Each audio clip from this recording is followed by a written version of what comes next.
Bonjour, aujourd'hui notre quatrième rencontre autour d'un personnage hors du commun dans l'histoire du sionisme, Ahad-Ha'am. Ce n'est pas son vrai nom, c'est un pseudonyme, il s'appelle Asher Ginsberg. Non, il n'a pas de rapport avec Serge Gainsbourg, mais en tout cas, son pseudonyme, qui veut dire un du peuple, ou le premier du peuple, est le nom par lequel tout le monde le connaît, son véritable nom, son patronyme, tout le monde l'a oublié. Ahad-Ha'am est né en 1856 en Russie. Toute son action, il va la mener à Odessa, qui est un petit peu, je dirais, le tremplin où on va retrouver des gens comme Bialy, comme Jabotinsky. Donc c'est cette pépinière-là intellectuelle à laquelle il va adhérer. Alors, qui est Ahad-Ha'am ? Eh bien, c'est un des plus, je dirais, des plus fervents sionistes de cette époque-là, l'époque des amants de Sion, mais qui est contemporain de Théodore Herzl. Donc, il va vivre les étapes de cette transformation d'un petit mouvement très sympathique, de cette association de juifs favorables à la terre d'Israël, et sa transformation par Théodore Herzl, qui en fait un vrai mouvement politique. Et Ahad-Ha'am, je dirais, c'est par définition, l'intellectuel critique. C'est pas un homme d'action, il ne va pas fonder de parti politique, il est là pour dire ce qui ne va pas plutôt que ce qui va. Et c'est vrai que sa première introduction dans le champ de la polémique sioniste, c'est précisément contre les amants de Sion, lorsqu'il va publier un article qui s'appelle « Lozu Aderer ». Ce n'est pas le chemin, ce n'est pas la bonne voie. Vous vous trompez, ce n'est pas en achetant des lopins de terre et en les faisant fructifier que l'on va faire avancer la cause. Pourquoi ? Mais parce que c'est prématuré. Les Juifs ne sont pas encore en terre d'Israël et ceux qui viennent, de toute façon, ne sont pas assez nombreux. Et donc ce qu'il faut, c'est d'abord se préoccuper du peuple, se préoccuper de la nation. Voilà donc quelle va être sa première critique. La deuxième, je dirais peut-être la plus importante, ce qui va lui donner, je dirais, son aura, eh bien c'est effectivement, je dirais, le duo, ou plutôt le duel avec Théodore Herzl. Bien entendu, il va s'intéresser au mouvement sioniste, il va en faire partie, mais pour y prendre beaucoup de distance, et non pas parce qu'il brigue encore une fois le pouvoir, il n'a jamais cherché à occuper une position politique, il va être d'ailleurs rédacteur en chef de la grande revue intellectuelle juive et sioniste qui s'appelle Ashiloach, Siloé, et il va la diriger longtemps, mais lui, ce qui l'importe, c'est de se rendre compte, est-ce qu'on est sur la bonne voie ou on est sur la mauvaise ? Et déjà avec les amants de Sion, ça avait déjà commencé, comme je viens de l'expliquer, mais avec Herzl, là, effectivement, ça va tourner au duel de mots, mais à une querelle réelle. C'est en ça que c'est important, c'est pas du tout une question de rivalité entre personnes, c'est vraiment un différend énorme. Pourquoi ? Parce que, pour essayer de synthétiser cette polémique-là, je dirais que là où Herzl voit d'abord l'État, et puis la nation, ça viendra après. Il ne se préoccupe pas d'ailleurs de la manière dont elle sera composée, à quoi elle ressemblera. C'est ça qui importe d'abord à Ahad-Ha'am. Il y a autre chose encore, la question de l'antisémitisme. Pour Herzl, c'est capital. Pour aller très vite, il n'y aurait pas eu de sionisme s'il n'y avait pas d'antisémitisme. Si les Juifs avaient été très bien intégrés dans les sociétés où ils se trouvent, et notamment en Russie, la question ne se serait pas posée. Les Juifs font leur ascension sociale et tout va bien dans le meilleur des mondes. Pour Ahad-Ha'am, l'antisémitisme, il ne le nie pas, bien entendu, mais il dit que c'est un aspect seulement de la modernité, c'est pas l'aspect majeur. L'aspect majeur de la modernité, c'est que les Juifs se déjudaïsent, c'est que les Juifs s'assimilent. Donc le problème, c'est pas l'antisémitisme, au contraire, je dirais même d'une certaine manière, l'antisémitisme permet de restimuler en quelque sorte la réflexion sur la condition juive. Non, ce qui inquiète Ahad-Ha'am, c'est effectivement la déperdition, c'est l'assimilation, et à cet égard, il dit il faut refaire la nation juive. Et je dirais la troisième distinction, ou le troisième objet de leur polémique, c'est que pour Ahad-Ha'am, l'État, je dirais, ça vient en dernier. C'est pas ça le plus important. Et j'ajouterais, là où Herzl, qui voit la catastrophe juive advenir, il ne sait pas quand, mais il la prévoit, et donc pour lui, il conçoit un sionisme d'urgence. Et il dit, tous les Juifs, en quelque sorte, monteront en terre d'Israël. Ahad-Ha'am entend être un réaliste. Et il dit, pas du tout, la diaspora restera. Et au contraire, ce n'est qu'une poignée de pionniers, de militants qui iront en Palestine. Et pourquoi il tient à ce rapport de force ou cet équilibre entre la diaspora et Israël? Parce qu'il dit la vocation d'Israël, c'est pas de rassembler le peuple juif, c'est certainement pas de résoudre la question économique. Il est très clair là-dessus. Vous voulez résoudre votre question économique et matérielle, allez aux États-Unis, pas en Palestine. En Palestine, vous vous trompez, il n'y a pas les moyens, il n'y a pas les conditions pour favoriser la résorption de cette question sociale. En revanche, la question morale et la question nationale, oui, c'est effectivement ce noyau qui doit être créé en Palestine qui pourra le résoudre. Et la vocation de ces noyaux, c'est pas de faire fructifier la terre d'Israël ou de faire un État. Encore une fois, pour lui, c'est pas un objectif prioritaire.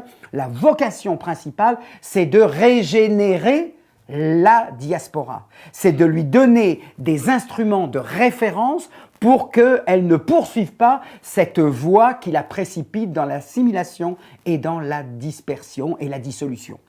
Et il dit, il y a deux instruments essentiels. Premièrement, la renaissance de l'hébreu. Je vous rappelle qu'Herzl disait qu'on ne peut pas acheter un billet de train en hébreu, alors l'hébreu ne saurait être la langue de ce futur État juif. Et il pensait peut-être à l'allemand, voire à l'anglais. Pour Ahad Ha'am, c'est capital. Ça ne peut être que par la renaissance de l'hébreu que ce peuple juif dispersé et qui restera dispersé établira ce lien, puisque précisément le judaïsme, au sens religieux du terme, au siècle du positivisme et du scientisme, perd de plus en plus de douailles. Alors, comment on va les rattraper, ces ouailles-là, puisque ce n'est plus par la croyance et la pratique, eh bien par l'hébreu. Voilà quel sera le ciment de cette nation juive. Et puis la terre d'Israël. La terre d'Israël, encore une fois, pas comme un lieu où on va se rendre, mais un lieu de renaissance. On sait que là-bas, il se passe une renaissance morale, intellectuelle, dans le domaine du travail également, exercée par une avant-garde. Il a donc une vision, et voyez en quoi elle est diamétralement opposée à celle d'Herzl. Là où Herzl voit les masses arriver, il lui dit non, non, surtout que les masses ne se précipitent pas. Il n'y a rien à faire en Palestine, il faut au contraire une élite. Une élite qui sache l'hébreu, une élite qui connaisse l'histoire juive, une élite qui travaille la terre effectivement, et qui soit une sorte de phare pour le monde juif. Et d'une certaine manière, je dirais que ce qui est intéressant, si on se place dans le temps présent, eh bien, je dirais que l'État d'Israël, c'est à la fois à réaliser la vocation du sionisme telle que Herzl l'a conçue, c'est-à-dire quand des Juifs sont en état de désespérance, lorsqu'ils sont brimés, lorsqu'ils sont persécutés, eh bien, effectivement, Israël les accueille, et je dirais que ça a été la vocation historique de l'État d'Israël que d'accueillir ces masses juives en perdition. Mais je dirais de la même manière, par rapport aux diasporas qui sont bien établies, on pourrait dire l'Europe occidentale, la France, les États-Unis, eh bien, je dirais que l'État d'Israël a répondu à la vocation d'Ahad Ha'am, c'est-à-dire d'être un pôle d'identité, un pôle de référence, exclusif ou non exclusif, chacun en fonction de ses convictions, mais en tout cas, c'est bien cette perception-là qui a également emporté. Alors, cette querelle-là, pour finir dans l'évocation de ce duel entre Ahad Ha'am et Herzl, il s'est particulièrement exercé au moment de la publication de la fameuse utopie d'Herzl, Altneuland, le nouveau pays ancien. Lui pensait donner à rêver en écrivant ce roman, et voilà que ça a suscité une polémique énorme, dont le premier, je dirais, en tête, a été effectivement Ahad Ha'am, qui a dit « Mais qu'est-ce que c'est que cette vision d'un État juif dans lequel on ne parle pas hébreu, dans lequel il y a des cafés, en gros, il a recréé la Vienne fin de siècle en Palestine. Or, c'est pas du tout ça la vocation du sionisme, et cette polémique-là donc a permis de très bien illustrer, pour nous qui sommes là pour expliquer les tendances du sionisme, eh bien, ce sionisme culturel.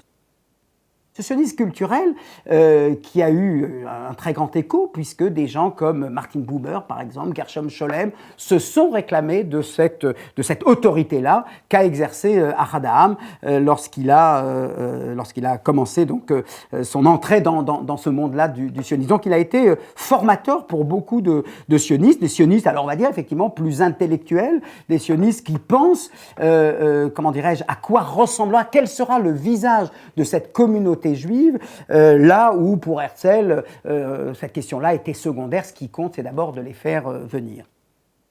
Alors, dernier point sur lequel on ne peut pas ne pas insister, Ahad Ha'am a été prémonitoire concernant la question arabe. En 1892, il arrive en 1892 pour une première visite, il n'y a pas encore le congrès sioniste, il y a très peu d'immigrants, c'est à peine 10 ans après le lancement de la première alia, et voilà qu'Ahadam écrit dans ce texte-là, on prend les Arabes pour des ignorants et on les prend pour des sauvages, etc. Actuellement, ils acceptent avec bienveillance notre présence, et là je cite littéralement, qu'advienne chez eux le sentiment que le développement juif se fait à leur détriment, ils ne nous céderont pas la place. Nous allons vers une guerre difficile.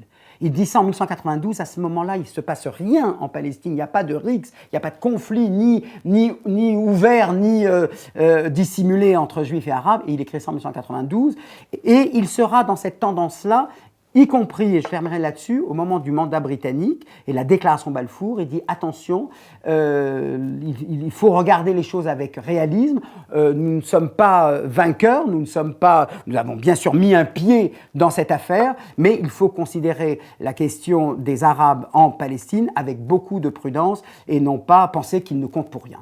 Voilà quel a été également l'apport de Ahadam. Donc je dirais pour résumer, surtout par rapport à une action qui se fait en dehors de lui, je dirais un aiguillon critique. Ahadam monte en Israël après la déclaration Balfour, donc en 1918, et il va rester à Tel Aviv, où il va s'établir jusqu'en 1927, année de sa disparition. Il est une référence depuis les années de son combat contre Herzl. C'est un homme respecté, c'est un homme connu pour ses positions originales, mais il est un peu un outsider par rapport au mouvement sioniste parce qu'il est là, je dirais, pour critiquer l'action, pour regarder dans quelle direction elle va, et non pour être lui-même un homme d'action.